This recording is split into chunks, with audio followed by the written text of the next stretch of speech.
ជំរាបសួរលោកគ្រូនាងខ្ញុំឈ្មោះញឹមសុខុនមកពីថ្នាក់ប2ថ្ងៃនេះនឹងមកសង្ខេបមេរៀនដែលលោកគ្រូបានដាក់ឲ្យដែលនិយាយអំពីក្របខ័ណ្ឌរង្វេងតម្លៃលទ្ធផលសិក្សារបស់សិស្សតើអ្វីទៅជាក្របខ័ណ្ឌរង្វេងតម្លៃការសិក្សារបស់សិស្សអញ្ចឹង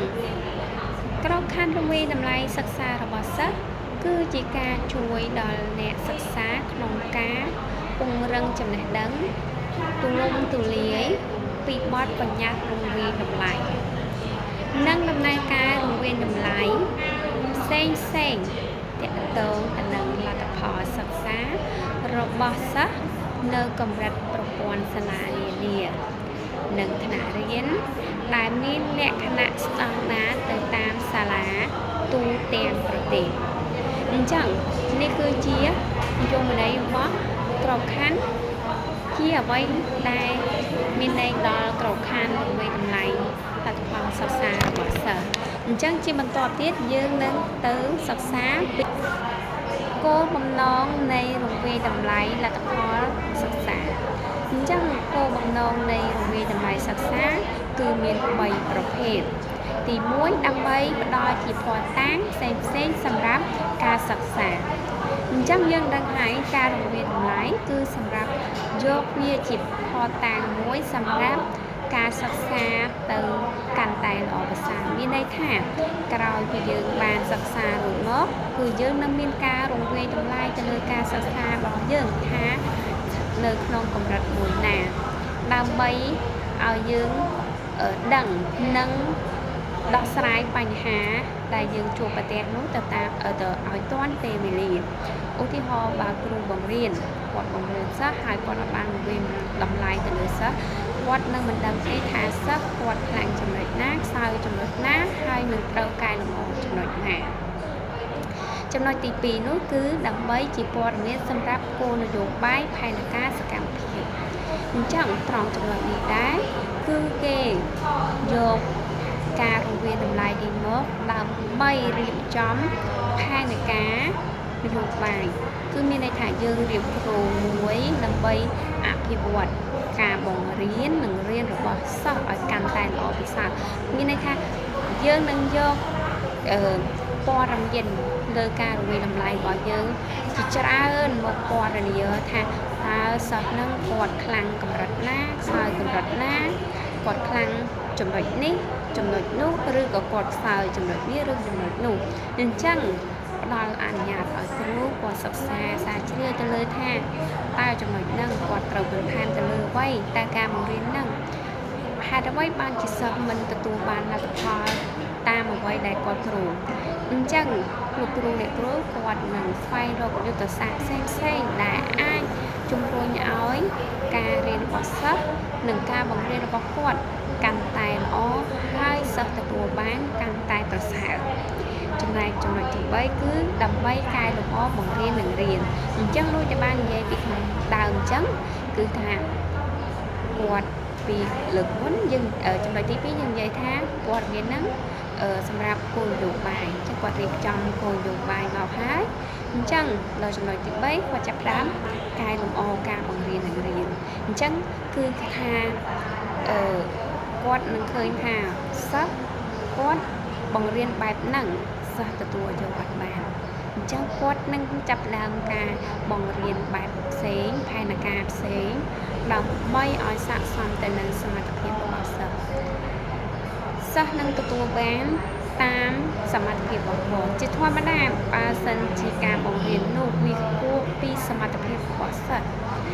ប្រកាសជាទទួលយកអត់បានហើយគាត់មានអារម្មណ៍ថាទ្រុញធ្ងន់ជាខ្លាំងបើសិនជាការរៀននោះវាធំពេកវាមើលទៅវាមិនជួយអញ្ចឹងធ្វើឲ្យគាត់មានការធុញទ្រាន់អត់មានអារម្មណ៍ក្នុងការរៀនវាអស័ក្តិសមជាមួយសមត្ថភាពគាត់អញ្ចឹងធ្វើឲ្យគាត់មានការរៀនអត់ចូលអញ្ចឹងទើបគេគ្រូអ្នកគ្រូត្រូវការលម្អការបង្រៀនឡើងវិញចំណុចបន្ទាប់ទៀតយើងនឹងនិយាយអំពីប្រព័ន្ធរង្វេងតម្លៃលទ្ធផលសិក្សាអញ្ចឹងប្រព័ន្ធរង្វេងតម្លៃរបស់សាខាសិក្សាមាន2ប្រភេទទី1ការរង្វេងតម្លៃផ្ទៃក្នុងមួយទៀតគឺការរង្វេងតម្លៃផ្ទៃក្រៅ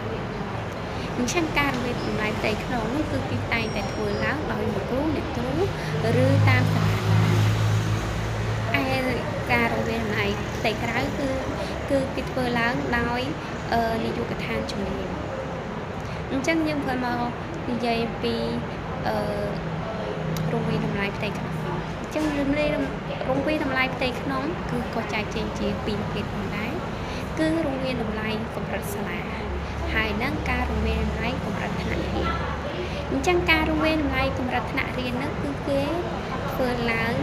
ជាប្រចាំមានន័យថាគេធ្វើជាប្រចាំខែឧទាហរណ៍ការប្រឡងប្រចាំខែការប្រឡងតេស្តនានាតាមដែលគ្រូបាត់ធ្វើជាប្រចាំចំណែកឯការវាតម្លៃកម្រិតសាលាអញ្ចឹងការវាតម្លៃកម្រិតសាលាគឺគេអាចធ្វើជាលក្ខណៈថាឆ្លងមាសឬក៏ប្រចាំឆ្នាំជាដើមចំណែកឯផ្ទៃក្នុងរវាងតម្លៃផ្ទៃក្រៅរវាងតម្លៃផ្ទៃក្រៅគេបែងចែកជាពីរប្រភេទគឺការរវាងតម្លៃទ្រង់ទ្រាយធំកម្រិតប្រព័ន្ធហើយនឹងកម្រិតនឹងការប្រឡងអញ្ចឹងការរវាងតម្លៃទ្រង់ទ្រាយធំកម្រិតប្រព័ន្ធហ្នឹងគឺគេមានដូចជាការប្រឡងទី12ទី9ការប្រឡងគណិតវិទ្យាការប្រឡងគណិតវិទ្យាអន្តរជាតិការប្រឡងគណិតវិទ្យាការប្រឡងគណិតវិទ្យាថ្នាក់ដំបូងឬ